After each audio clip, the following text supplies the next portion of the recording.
Hey everyone, so in this video, I'm going to show you how to set up recurring buys on Coinbase and set it and forget it. So this video is going to be particularly useful for anyone who wants to start their cryptocurrency investments. And with that, they want to go ahead and set up recurring purchases so that they don't have to manually do it every week or every month. So be sure to stick around just because this video is going to be short, sweet, and to the point. There's not going to be a lot of steps, guys. But in order to get started, we're going to go ahead and access our Coinbase app, which is this blue and white icon over here.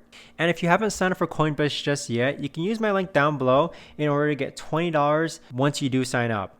Now, once you're on an account, you're going to click on this buy and sell button here at the bottom. Then click on buy. And then from this page here, you're going to select the asset that you want to buy. So you can buy Ethereum, Bitcoin, Solana, or USDC. We're just going to click on Bitcoin for our example.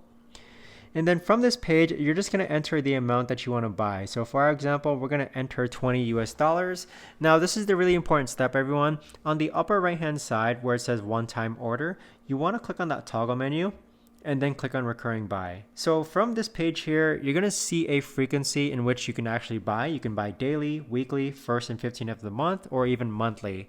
So go ahead and choose your frequency. We're just going to choose monthly and then click on review order. This last confirmation page is just going to show you everything that you've selected. So in our example, we're buying $20 of Bitcoin every month, and we're going to receive 0.0022544 Bitcoin instantly.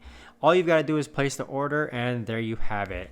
So that right there, everyone, is how to set up recurring buys on Coinbase to set it and forget it. If you know of a better, easier way to actually do this, let me know down below in the comments. I would love to know. Thanks so much for watching, everyone, and I'll see you guys all in the next video.